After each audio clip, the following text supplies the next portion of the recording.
அஸ்ஸலாமு அலைக்கும் வரஹ்மத்துல்லாஹி வபரகாத்துஹு. புகழும் புகழ்ச்சியும் அகிலத்தின் அதிபதியாகிய அல்லாஹ் ஒருவனுக்கே உரித்தாகட்டும். அவனுடைய சாந்தியும் சமாதானமும் வற்றா கருணையும் பேரன்பும் என்றென்றும் நின்று நிமிட்டமாக என்ற பிரார்த்தனையோடு கேள்வி பதில் நிகழ்ச்சிக்கு இன்ஷா அல்லாஹ் செல்ல இருக்கின்றோம். எனக்கு வழங்கப்பட்ட கேள்வி, ஏன் இஸ்லாமியர்கள் தீர்க்கதரிசிகளை ஏற்றுக்கொள்கிறார்கள், இயேசுவை கடவுளாக ஏற்றுக்கொள்ளவில்லை என்பது எனக்கு கொடுக்கப்பட்ட கேள்வி. தீர்க்கதரிசிகள் என்பவர்கள் அரபியில் நபி என்று சொல்லப்படுவார். நபிமார்கள், அதாவது இறை தூதர்கள் என்று சொல்லப்படுவார்கள்.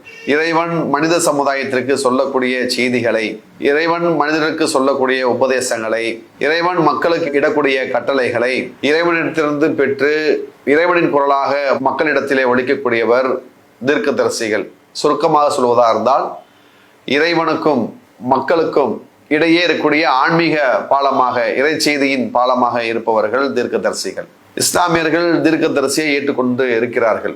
இஸ்லாமியர்கள் தீர்க்கதரிசியை ஏற்றுக்கொள்வதற்கான காரணம் என்னவென்றால், இஸ்லாமிய மார்க்கம் அவர்களுக்கு ஈமானின் இறை நம்பிக்கையின் ஒரு அம்சமாக இறைவனுடைய தூதர்களை நம்புமாறு கட்டளையிடுகிறது. இறைவனை நம்புதல், அவனுடைய தூதர்களை நம்புதல், அந்த தூதர்களுக்கு வழங்கப்பட்ட வேதங்களை நம்புதல், மறுமை நாளை நம்புதல், நன்மை தீமையாவும் அல்லாஹ்வின் நாட்டப்படி நடக்கின்ற விதியை நம்ப, இப்படி சொல்லக்கூடிய செய்திகள் ஒன்றாக இறை தூதர்களை நம்ப வேண்டும் என்ற ஒரு சட்டத்தை இஸ்லாமிய மார்க்கம் போதிப்பதன் காரணமாக தீர்க்கதரிசிகளை ஏற்றுக்கொண்டு இருக்கிறார்கள். மக்களுக்கு நன்மையை தீமை தடுக்கக்கூடிய ஒவ்வொரு தூதர்களை இறைவன் அனுப்பி வைத்திருக்கின்றான். அதுல 25 நபிமார்கள் தீர்க்கதரிசிகளுடைய பெயர்கள் சொல்லப்பட்டிருக்கின்றது. எனவே திருமறை குர்ஆன் யாரை தீர்க்கதரிசிகள் என்று சொல்கின்றதோ அவர்களை தான் இஸ்லாமியர்கள் தீர்க்கதரிசியாக ஏற்றுக்கொண்டு இருக்கிறார்கள்.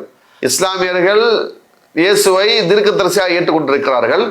ஆனால் கடவுளாக ஏன் ஏற்றுக்கொள்ளவில்லை என்றால், இஸ்லாமினுடைய அடிப்படை கொள்கை இறை நம்பிக்கை என்பது, இறை கோட்பாடு என்பது, வணக்கத்திற்கு தகுதியானவன் அல்லாஹ் ஒருவனை தவிர வேறு கடவுள் இல்லை, இறைவன் ஒருவன் தான், லா இலாஹ இல்லல்லாஹ், வணக்கத்திற்கு தகுதியானவன் அல்லாஹ் ஒருவன் தான் என்கின்ற ஏகத்துவத்தை அவர்கள் இறை கோட்பாடாக கொண்டு வாழ்ந்து கொண்டிருக்கிறார்கள். அதை நம்பிக்கையாக கடைபிடித்துக் கொண்டிருக்கிறார்கள்.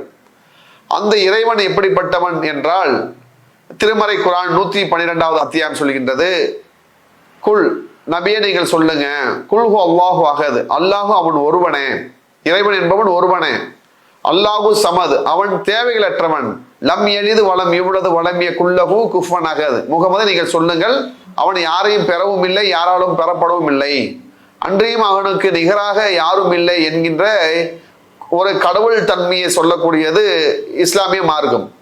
அப்ப வணக்கத்திற்கு தகுதியானவன் இறைவன் ஒருவன் தான், அல்லாஹ் ஒருவன் தான் என்கின்ற ஏகத்துவத்தை ஏற்றுக்கொண்டு அந்த ஓரிரை கொள்கையை பின்பற்றக்கூடிய மக்கள் இறைவனுக்கு எப்படிப்பட்ட ஆற்றல் உண்டு என்று சொன்னால், அவனுக்கு நிகராக யாரும் இல்லை, அவன் தனித்தவன், அவனுக்கு தாய் தந்தைகள் கிடையாது, அவன் யாருக்கும் தாய் தந்தை கிடையாது, அவன் யாரையும் பெறவும் இல்லை, யாராலும் பெறப்படவும் இல்லை என்கின்ற ஏகத்துவத்தை பின்பற்றக்கூடியவர்களாக இஸ்லாமியர்கள் இருக்கிறார்கள்.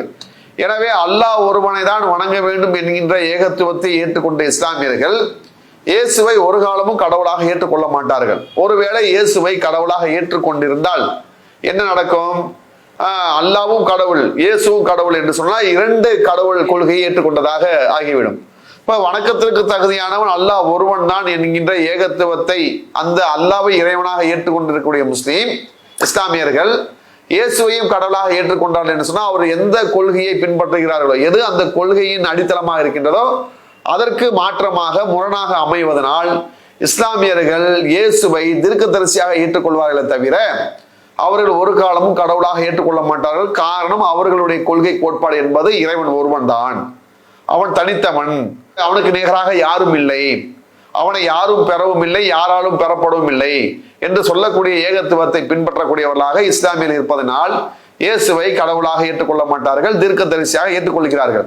இயேசுவை கடவுளாக ஏற்றுக்கொள்வதற்கு காரணம் என்ன என்று சொல்லும் பொழுது அவங்க சொல்றாங்க, இயேசு ஒரு மகத்துவமான முறையில் பிறந்தவர், இயேசுவுக்கு தாய் மரியம் இருந்தார்கள், தந்தை இல்லை, இயேசு தந்தையின்றி பிறந்தவர் இறைவனுடைய அருளால்.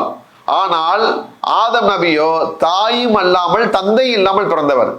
ஆதம் நபி இறைவன் ஆகு என்று சொன்னால் அவர் ஆகிவிட்டார். ஈசா நபிக்காவது தாயின் மூலியமாக அவங்க என்ன பண்ணாங்க, பிறந்தார்கள்.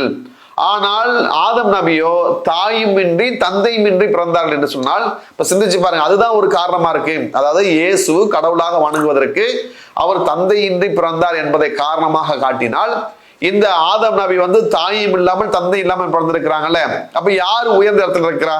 முக்கியமான இடத்தை பெறுகிறார். யார் பெறுகிறார் என்று சொன்னால் ஆதம் நபி பெறுகிறாங்க. அப்ப ஏன் ஆதம் நபியை கடவுளாக வணங்கவில்லை என்ற ஒரு கேள்வி வருமா இல்லையா? அப்போ இஸ்லாமியர்கள் கடவுளாக அல்லாஹ் ஒருவனை தான் ஏற்றுக்கொண்டிருக்கிறார்கள். எனவே இஸ்லாமியர்கள் இயேசுவை, ஈசா நபியை கடவுளாக ஏற்றுக்கொள்ள மாட்டார்கள். இன்னும் சில பேர் என்ன சொல்றாங்க அப்படின்னு சொன்னா, இயேசு அவர் என்ன பண்ணாரு? மன்னித்தவர்களை உயிர்ப்பித்தார். அவர் தன்னுடைய சுய ஆற்றல் மூலியமாக உயிர்ப்பித்தாரா என்றாலும் நிச்சயமா கிடையாது. இறைவன் அவருக்கு அந்த அற்புதம் செய்யுமாறு அது மட்டும் கிடையாது. ஈசா நபி சிறு பிள்ளையா இருக்கும்போது பேசக்கூடிய ஆற்றலை இறைவன் கொடுத்தான். தன்னுடைய தாய் தந்தை இல்லாமல் அவர் பிறந்த காரணத்தினால அந்த தாயின் மீது, மரியம் மீது அவச்சொல் சொல்லப்படுது, அவதூறு சொல்றாங்க. அப்ப ஈசா நபி என்ன பண்றான்னு சொன்னா பேசுறாங்க. குழந்தை பருவத்தில் பேசக்கூடியவரா ஒருத்தர் இருந்தாரு.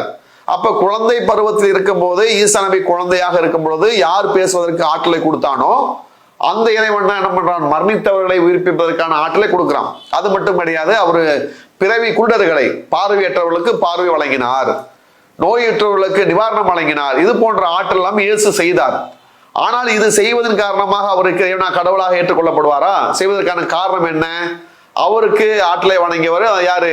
இறைவன். கிறிஸ்துவர்கள் சில மக்கள் என்ன பண்றாங்கன்னா, அவரை அற்புதமான முறையில் பிறந்தார், மரணித்தவர்களை உயிர்ப்பித்தார் என்று சொல்லப்படுது. எனவே அவரை என்ன பண்றாங்கன்னு சொன்னா கடவுளாக ஏற்றுக்கொண்டு இருக்கிறாங்க. கரெக்டா சொல்வதா இருந்தால், சரியா சொல்வதா இருந்தால், மரணித்தவர்களை எழுப்பியதனால்தான் இயேசுவை கடவுளாக ஏற்றுக்கொள்வோம் என்றால், பைபிள்ல இயேசு மட்டும் அல்லாமல், ஈசா நபி மட்டும் அல்லாமல், ஆனா அதை விட ஏலியா என்கிற ஒரு நபரும், எலிசா என்கிற இன்னொரு நபரும் அதிகமான மக்களை, அநேகமான மக்களை உயிர்ப்பித்து எழுப்பினார்கள், இறைவனுடைய நாட்டு பிரகாரம் எழுப்பினார்கள் என்ற ஒரு செய்தி இருக்குது. எசேக்கியேல் என்று சொல்லக்கூடிய பழைய ஏற்பாடுல 37வது அதிகாரத்திலையும், அதே போன்ற 2 ராஜாக்கள் என்கின்ற பழைய ஏற்பாடுல 13வது அதிகாரம் 22வது வசனம் சொல்லப்படுது. ஏலியாவும் எலிசாவும் அநேகமான மக்களை உயிர்ப்பித்து எழுப்பினார்கள். இயேசு உயிர்ப்பித்து எழுப்பின மாதிரியே ஒரு சிலர் எழுப்பியிருக்கிறார். ஆனா அதிகமான மக்களை எழுப்பினான்னு சொன்னா, இப்ப சிந்திச்சு பாருங்க, இவரு சிறந்தவங்களா, ஏலியாவும் எலிசாவும் சிறந்தவங்களா? இயேசு சிறந்தவரா, அது ஏலியா சிறந்தவரா, எலிசா சிறந்தவரா என்று சொன்னால், அதிகமான மக்களை உயிர்ப்பித்து எழுதி ஏலியாவும் எலிசாவும் இருக்கிறாங்க. அப்ப அதனால அவரை கடவுளாக ஏற்றுக்கொண்டிருக்கிறாங்களா? அப்ப என்ன பண்ண, இயேசுவை கடவுளாக எடுத்துக்கொள்ளவில்லை. இன்னும் சொல்வதா இருந்தால், இந்த அற்புதங்கள் மட்டும் கிடையாது. இயேசு கடவுள் என்று சொன்னால் அவருக்கு வல்லமை இருக்கும், ஆற்றல் இருக்கும். அவன் எப்படிப்பட்டவன்? ஒன்றை நோக்கி ஆகு என்று சொன்னா ஆகிவிடும். அவனுக்கு பலவீனமோ, துக்கமோ, துயரமோ, பசியோ, தாகமோ, எந்த ஒரு பலவீனமும் இருக்காது. கடவுள் என்று சொல்லக்கூடியவனுக்கு எந்த ஒரு பலவீனம் இருக்காது. ஆனால் இயேசுக்கு பலவீனம் இருந்துச்சா இல்லையா? அவர் துக்கப்பட்டாரா இல்லையா? அவர் கவலை அடைஞ்சாரா இல்லையா? எல்லாம் இருந்துச்சு. இயேசுக்கு இயல்பாக ஒரு மனிதருக்கு என்ன இருக்குமோ அந்த எல்லா காரியங்களும் இயேசுக்கு இருந்ததாக பைபிளுடைய வசனங்களை சொல்லுது. எந்த அளவுக்கு சொல்லுது அப்படின்னு சொன்னா, மார்க் எழுதின சுவிசேஷம் 11வது அதிகாரம் 12, 13, 14 இந்த 3 வசனம் நீங்க பாத்தீங்கன்னா, இயேசு எருசலேமுக்கு போறாரு. அங்க ஓசனா ஓசனா என்று சொல்லி அவரை பாடி புகழ்ந்து வரவேற்கிறாங்க. அங்க போய் மக்கள் எல்லாம் சந்திச்சுட்டு பெத்தனியா என்று சொல்லக்கூடிய ஒரு இடத்துக்கு தன்னுடைய 12 சீடரோட போறாரு. போய் அங்க தங்கிட்டு மறுநாள் காலையில என்ன பண்றாரு? திரும்பி வராரு. வரும்போது இயேசுக்கு பசி எடுக்குது. இப்ப பசி எடுக்குதுன்னு சொன்னா உணவு உண்ணணும். உணவு உண்டா அந்த உணவு மலம் ஜலமாக போயிடும். இப்படி சாப்பிட்டு தன்னுடைய உடலை பாதுகாத்துக் கொள்ளக்கூடியவர், பசி எடுக்கக்கூடியவர் கடவுளாக இருக்க முடியுமா? ஆனா அவர் என்ன பண்ணாரு? போனாரு. போயிட்டு திரும்பி வரும்போது என்ன ஆகுது? அவருக்கு பசி எடுக்குது. யாருக்கு? இயேசுக்கு பசி எடுக்குது. உடனே அவர் என்ன பண்றாருன்னு சொன்னா, ஒரு அத்தி மரத்துக்கிட்ட வராரு. அத்தி மரத்துக்கிட்ட வந்தா என்ன? அந்த அத்தி மரம் ஃபுல்லா அப்படி இலைகளால் அது சூழப்பட்டிருக்கு. ஆனா அத்தி மரத்துல அத்தி பழம் கிடையாது. ஏன்? அந்த வசனத்திலே சொல்லப்படுது, அத்தி மரம் அத்தி பழம் கொடுக்கா காலகட்டம். அப்ப போய் அத்தி மரத்துக்கிட்ட போய் பாக்குறாரு, அத்தி மரத்துல அத்தி பழம் இல்லை. இப்ப ஒருத்தருக்கு பசியா இருக்குது, மாமரத்துக்கிட்ட போறாரு. மாம்பழம் வேணும், மாமரத்துக்கிட்ட போறாரு. நம்மளுக்கெல்லாம் தெரியும், மாம்பழம் பழுப்பதா இருந்தால் அது கோடை காலங்கள்ல, ஏப்ரல், மே, ஜூன் போன காலங்கள்ல இருக்கும். மற்ற காலங்களும் இருக்காது. ஒரு எல்லா தாவரணங்களும் ஒவ்வொரு காலகட்டத்துல பருவ காலங்களும் அது கனிகளை தரும். ஆனா இயேசு பாக்குறா, அந்த அத்தி மரத்துல இலைகள் தான் இருக்குது, பழங்கள் காணும். உடனே என்ன பண்றான்னு சொன்னா, அப்புறம் பசியா இருக்கிறதுனால பழம் கொடுக்காதனால அத்தி மரத்தை சபிக்கிறார். சபித்து என்ன பண்றாரு? நீ வேரோட கருகி போ அப்படின்னு சொல்றாரு. மறுநாள் என்ன பண்ண? கருகி போயிருச்சு அப்படின்னு இருக்குது. இப்ப சிந்திச்சு பாருங்க, அத்தி மரத்தை போய் சபிப்பார் கடவுள். அவருக்கு தெரியுமா இல்லையா ஒரு அத்தி மரம் எப்போ காய்க்கும், எப்போ பூக்கும், எப்போ பட்டு போகும் அப்படின்னு தெரியும். ஆனா அத்தி மரம் பழம் கொடுக்காத அந்த நேரத்துல போய் அதை பார்த்துட்டு பழம் எனக்கு பசிக்கு பழம் கொடுக்கவில்லை என்று சொல்லி அத்தி மரத்தை அவர் வந்து சபிக்கிறான்னு சொன்னா இது கடவுளுடைய தன்மையா? இவர் கடவுளாக இருப்பாரா? சிந்தி கடமைப்பட்டிருக்கமா இல்லையா? அப்ப வந்து இஸ்லாமியர்கள் ஏற்றுக்கொண்டிருக்கக்கூடிய கடவுள் அவன் தனித்தவன், அவன் தேவையற்றவன், அவன் வந்து பசிதாகமற்றவன், அவனுக்கு வந்து எந்த ஒரு உபகாரங்கள் எந்த ஒரு தேவையான பலவீனங்கள் அவனுக்கு கிடையாது என்று நம்பக்கூடியவர் இஸ்லாமியர்கள். இப்ப இயேசு வந்திருக்கு, பசி இருந்திருக்கு, அவர் என்ன பசியோட இருந்திருக்காரு, போய் என்ன பண்ணிருக்காரு, கோவப்பட்டிருக்கிறார், சபித்திருக்கிறார். கடவுள் சபிப்பாரா? மரத்தை போய் சபிக்கலாமா? அது சபித்தா அதுக்கு எதுவும் தெரியுமா? அது மரத்தோட என்ன பண்ணணும், அது கருவுண்டு போன்னு சொல்லி சொன்னதாக மார்க்ல 11வது அதிகாரம் 12, 13, 14 வசனங்கள்ல இந்த செய்தியை நீங்க பார்க்கலாம். அது மட்டும் இல்லாம இயேசு வந்து உறக்கத்துக்காக ஏங்குறாரு, தலை சாயணும், ஓய்வு எடுக்கணும் அப்படின்னு சொல்லி கவலைப்படுறாரு. எந்த அளவுக்கு கவலைப்படுறாருன்னு சொன்னா, மத்தேயு என்று சொல்லக்கூடிய அந்த புதிய ஏற்பாடுல மத்தேயு எழுதின சுவிசேஷம் 8வது அதிகாரம் 20வது வசனத்தை சொல்றாரு, நரிகள் பதுங்குவதற்கு பதுங்கு குழிகளும், நரிகள் இருக்கா இல்லையா, அது வந்து குழியில தான் இருக்கும். இப்போ நரிகள் பதுங்குவதற்கு பதுங்கு குழிகளும் பறைகள் ஓய்வெடுப்பதற்கான மர கூடுகளும் இருக்குது. ஆனால் இந்த மனுஷகுமாரன் தலை சாய்ப்பதற்கு ஒரு இடம் இல்லை. அப்படின்னா என்ன இருக்கு, அவருக்கு சோர்வு ஏற்பட்டிருக்கு. அவர் என்ன பண்றாரு, கொஞ்ச நேரம் தான் வந்து ஓய்வு எடுக்கணும்னு சொல்லி அவர் ஏங்கி இருக்கிறார். இப்ப கடவுளா இருந்தா அப்படி ஏக்கம் வருமா, கவலை வருமா, அவருக்கு அந்த அளவு சோர்வு வருமா என்பதை நம்ம சிந்திக்கப்பட்டிருக்கோம். இப்ப இயேசு வந்து என்ன பண்ண சொன்னா பலவீனமா இருந்திருக்காரு, குறை சொல்வதற்காக இல்ல, இதை வந்து நீங்க சிந்திச்சு பாருங்க. இயேசு பலவீனத்துக்கு உட்பட்டவரா இருந்திருக்காரு. இப்ப கடவுள் என்பவர் பலவீனத்துக்கு உட்பட்டவரா இருப்பார், அப்படி இருப்பவர் கடவுளா ஆக முடியுமா என்பதை நாம் சிந்திக்க கடன்பட்டிருக்கோம். அது மட்டுமல்லாமல் இயேசு வந்து இறுதி காலகட்டத்துல சிலுவையில் வந்து அறையப்பட்டார் அப்படின்னு சொல்லிட்டு நம்புறாங்க. அப்ப இயேசு வந்து சிலுவையில அறையப்படும் பொழுது அல்லாஹ் குர்ஆன்ல சொல்றான், அவர் வந்து சூழ்ச்சி செய்தார்கள், நாமும் சூழ்ச்சி செய்தோம், தன்னளவில் ஈசாவை மசீயை உயர்த்தி கொண்டோம். அல்லாஹ் உயர்த்திட்டான். ஆனா பைபிள் என்ன சொல்லுது அப்படின்னு சொல்லி பாத்தீங்கன்னா, இயேசு வந்து சிலுவையில் மரணம் அடைந்தார் அப்படின்னு சொல்லப்படுது. இப்ப இயேசு வந்து சிலுவையில் அறையும் பொழுது என்ன பண்றான்னு சொன்னா, இயேசு வந்து சத்தம் போட்டு கத்துறாரு, சத்தம் போடுறாரு. அந்த பயத்தினால, அவருடைய பதட்டத்தினால, அவருடைய அந்த இது காரணமாக அவர் கத்துறாரு. என்ன கத்துனாரு? ஏழி ஏழி லாமா சபக்தானே, என் தேவனே என் தேவனே ஏன் என்னை கைவிட்டீர்கள் என்று இயேசு வந்து என்ன பண்ணாரு, இறைவனை அழைத்தார் என்று இருக்குது. அப்போ ஒரு கடவுளாக இருக்கக்கூடியவர் மரணிக்கும் பொழுது இன்னொருத்தரை கூப்பிடுறான்னு சொன்னா, உதவிக்கு ஆள தேடுறான்னு சொன்னா, அவர் கடவுளாக இருக்க முடியுமா? கடவுளாக இருந்து மனிதருக்கு கொலை செய்ய முடியுமா? அவர் வந்து சிலுவையில் மரணித்து 3 நாள் பிறகு உயிர் தெழுந்தார். 3 நாள் மரணித்திருந்திருக்கிறார். 3 நாள் மரணித்திருந்தார் என்று சொன்னால், ஒரு கடவுள் இந்த உலகத்துல 3 நாள் இல்லை, என்ன ஆகும்? இப்போ உதாரணம் சொல்வதா இருந்தா, ஒரு பள்ளிக்கூடத்துல ஒரு வகுப்பு இருக்கு. வகுப்பு ஆசிரியர் வந்து சரியான நேரத்துக்கு போகல. வகுப்புல இருக்கக்கூடிய மாணவர்கள் என்ன பண்றாங்க, ஒரே கத்தி கூச்சல் போட்டு ஒரு மாதிரி என்ன பண்றாங்க, சண்டையை போட்டு அந்த வகுப்பே பார்த்தீங்கன்னு சொன்னா ஒரே இறைச்சலா இருக்கும். பக்கத்துல இருக்கக்கூடிய வாசல வந்து என்ன பண்ணுவாங்கன்னு சொன்னா சத்தம் போடுவாங்க. அந்த அளவுக்கு இருக்குதா இல்லையா? ஒரு குறிப்பிட்ட ஆசிரியர் ஒரு குறிப்பிட்ட நேரத்துல வகுப்புக்கு போகலைன்னா, ஒரு வகுப்புல இருக்கக்கூடிய மாணவர்களே கண்ட்ரோல் பண்ண முடியலன்னு சொன்னா, அகில பிரபஞ்சங்களும் படைத்து பரிபாகக்கூடிய இறைவன் 3 நாள் இல்லைன்னு சொன்னா என்ன ஆகும், சிந்திச்சு பாருங்க. அப்ப வந்து இயேசு வந்து கடவுளாக இருந்தார் என்று சொன்னால் அவர் மன்னித்திருக்க மாட்டார்.